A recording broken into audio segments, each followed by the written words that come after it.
सावित्रीबाई फूले भारत की प्रथम महिला शिक्षिका 3 जनवरी वर्ष 1831 को महाराष्ट्र में उनका जन्म हुआ था। अंग्रेजी शासन के दौरान सामाजिक समता और स्त्री शिक्षा के क्षेत्र में उनका अत्यंत महत्वपूर्ण योगदान रहा है। लेकिन क्या सावित्रीबाई फूले से पहले भारत में महिला शिक्षिकाएं नहीं होती थीं? देश में कन्याओं के लिए क्या कोई विद्यालय नहीं होते थे?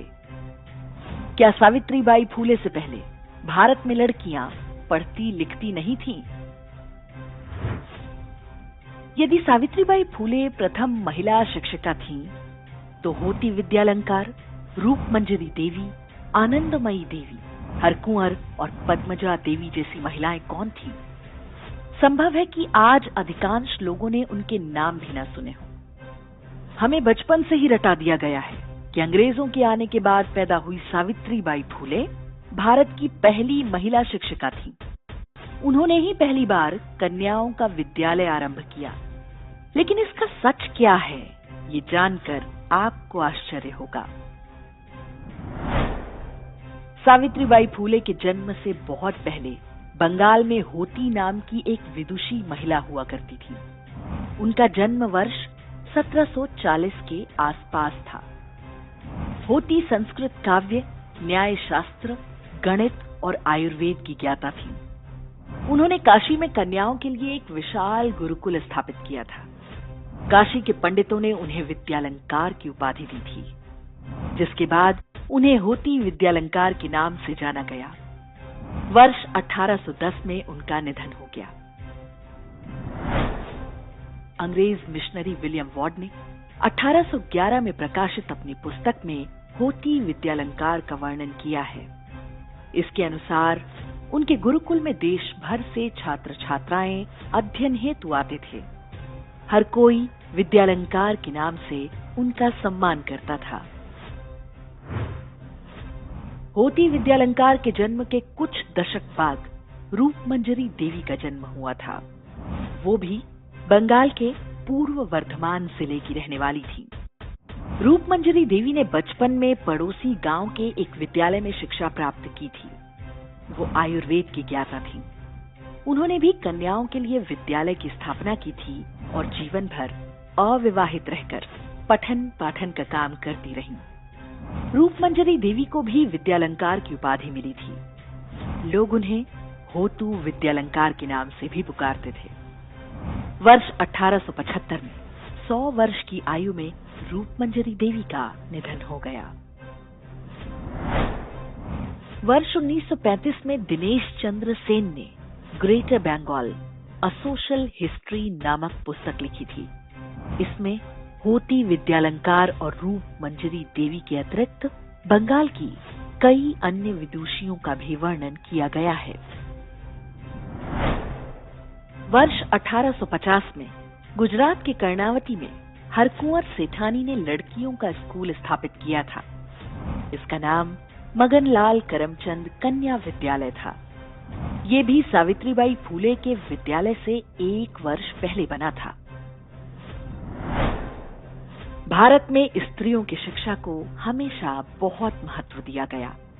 भारतीय संस्कृति में ही माता को प्रथम गुरु की संज्ञा दी गई है।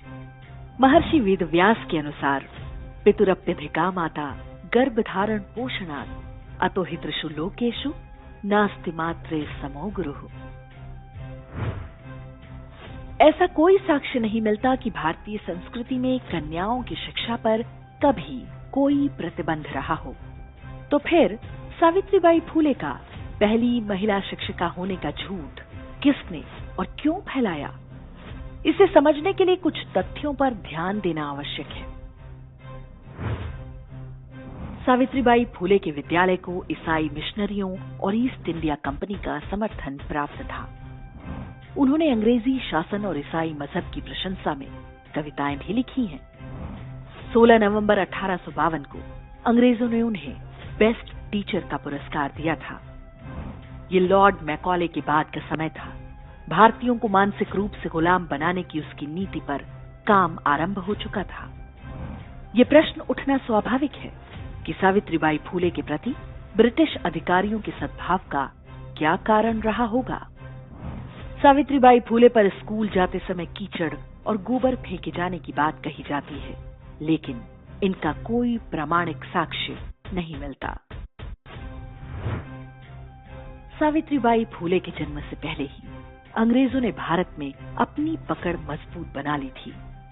बड़ी संख्या में अंग्रेज सिपाही देश भर में बने कैंटोनमेंट इलाकों में रहते थे। अक्सर भारतीय स्त्रियां अंग्रेजों की काम वासना का शिकार बना करती थीं। निर्धन और कमजोर वर्ग की महिलाएं बड़ी संख्या में इस वेश्यावृत्ति में ढकेल दी गईं। ये समझ से परे है कि जो अंग्रेज भारतीय स्त्रियों का बर्बर यौन उत्पीड़न कर रहे थे, वे ही स्त्री शिक्षा को लेकर इतने उदार थे। कंपनी सरकार के दस्तावेजों के अनुसार उस दौर में सुपरिटेंडेंट अधिकारियों की तैनाती की जाती थी, जिनका काम ऐसी युवा स्त्रियों की पहचान करना होता था जो अंग्रेज अफसरों और सिपाहियों की भोगदासी बन सकें। इसके लिए वो स्कूलों और अस्पतालों को टारगेट करते थे। वहां से उन्हें नौकरी या रोजगार का झांसा देकर लाया जाता था। इस समय तक भारतीय समाज में इतनी गरीबी और दरिद्रता आ चुकी थी कि लोगों के पास बहुत विकल्प भी नहीं थे, लेकिन एक समाज के रूप में लोगों का प्रतिरोध बना रहा। संभव है कि अंग्रेजों के डर से ही लोग अपने घर की स्त्रियों को स्कूल नहीं भेजना चाहते थे।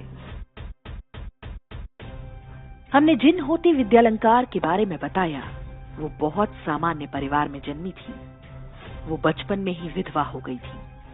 सोचिए वो लोग कौन थे जिन्होंने ये झूठ फैलाया कि हिंदू समाज में महिलाओं को पति की चिता के साथ जला दिया जाता था।